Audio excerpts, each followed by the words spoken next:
welcome to the Tabletop Games blog topic discussion. Repeated replayability. Another look at games' long-term interest. I've previously looked at replayability in board games, and I must admit, I still can't put my finger on why a game like chess, which has no variability and no randomness, is so hugely replayable and remains interesting even after dozens of plays. While other games with variable setup, different factions, and a large amount of chance are sometimes boring after only a handful of plays. So, let me grapple with this topic in yet another article. I was reminded of this topic after playing General Orders by Trevor Benjamin and David Thompson for the first time with a friend. It's a wonderfully tightly designed game. It's compact, not just in its physical form, but also in its gameplay. There is a lot of gameplay in only 4 rounds. Every decision counts, every mistake matters. How the dice fall and what cards you play can have a huge and devastating impact. Yet, it struck me that each side of the double-sided game board is actually very limited. The decision space to formulate your strategy in feels relatively small, maybe smaller than the box the game comes in. I started to wonder after how many times of playing General Orders you would settle on a handful of specific opening turn sequences. Surely, you would always first advance into one of the central hexes to take advantage of a specific area bonus token. Which hex would depend on how these tokens have been randomly distributed. Your opponent would then likely take a plan action to draw a certain number of cards. You would probably reinforce the troops you just advanced in the middle, and so on. Of course, the actual sequence will vary from game to game, but overall there seems to be only a small number of openings. A certain action by one player requires a certain response from the opponent. The first few turns could become quite mechanical. It's only when it comes to what cards you draw and what dice results you roll that you have to start diverting from these standard openings. At that point, randomness will send you off on potentially very different paths that can't really be planned for. Here is where tactics come in. I have to admit I played General Orders only once, so these thoughts are only my first impressions. Yet, I can't shake the thought that the game may become a bit repetitive and loses interest after half a dozen games. That's when you flip the game board over and play the airplane version, which will probably give you another half dozen games that are really interesting. Of course, I'm probably wrong, and General Orders will remain interesting for much longer. After all, the randomness of the card draw and the dice rolls is going to create enough variability to keep you on the edge of your seat. At the end of the day, this article isn't a review of General Orders. I'm not trying to pick on this game. I'm really just trying to establish why I was so concerned about the replayability of it compared to chess, for example. After all, chess also has standard openings. They've all been very thoroughly studied and evaluated to a point where many professional chess players try to move away from documented openings and take the game off the beaten track. Of course, there are many more possible openings in chess when compared to General Orders. However, that alone doesn't seem to make for a game that's going to remain interesting for longer.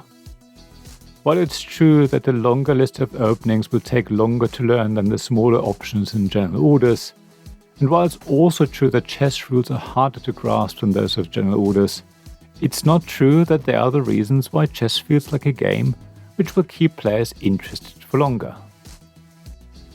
However, where the two games dramatically differ is the overall decision space. Like many abstract strategy games of its ilk, the number of possible game states is huge in chess. It is estimated there are around 10 to the power 40 possible positions in chess. I reckon that number is a lot smaller in General Orders, by a few orders of magnitude at least.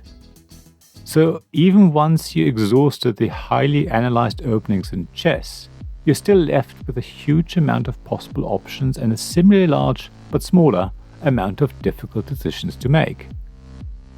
Not only that, you're always trying to look a few steps ahead. Once you've left the beaten track and entered the wild, open game space of chess, you have to make up your own mind about what the opponent will do in response to your move, what you will do in reply to theirs, what they will do in return, and so on. Up to as many turns ahead as you possibly can. In chess, that's a huge decision tree you need to cover. I have the feeling that in general orders that decision tree is a lot smaller. It seems that it's a lot easier to try and predict what your opponent will do after you made a certain move. It's also then easier to work out what you will do in response. I reckon you can predict the next 4 turns or so relatively easily, at least more easily as you can in chess. I think that's why I had the impression that General Orders is probably going to lose its interest after a handful of plays. Maybe not half a dozen, like I said earlier, but still a lot sooner than I would lose interest in chess. Then I start to realize that I'm making an unfair comparison. General Orders is not like chess. They're both 2-player abstract strategy games for sure. However, while one is designed to create an exciting experience with low rules overhead in a short space of time, the other is intentionally trying to be more complex and emulate a more intricate and involved real-life experience. So while chess is definitely going to keep my interest for a long time to come, after being a popular game for me since my teenage years, General Orders will keep my interest for a long time too, but for a different reason. Chess is completely predictable. In theory, you could map every turn and counter-turn. There's no randomness. The only randomness comes from the players and the choices they make. It's a perfect information game. General Orders intentionally has a small decision space, but has also intentionally introduced randomness into the game. That's what its strength is. It's an imperfect information game. The sooner you can get away from any sort of standard openings in General Orders and lean into the element of chance this game offers, the more exciting the game experience will be. The interest doesn't come from the sheer amount of possible game states, but the unpredictability of dice rolls and card draws. It comes from the bluffing of players who pretend that they have the perfect card to counter the opponent's attacks. Looking the person on the other side of the table in the eyes and luring them into a trap is what is exciting and keeps players invested. It now makes sense to me why I was a bit concerned about the longevity of General Orders for me. I saw it as a game where you can perfectly plan out your strategy. However, the game is equal parts about tempting luck, bluffing, strategy, and tactics. It's not chess, and that's why it's impossible to properly compare the two games. As I said, I do need to play General Orders a lot more to properly formulate my opinion of the game. In the meantime though, I know that I need to look at this game as not yet another perfect information abstract strategy game. It's different. It's actually more than that.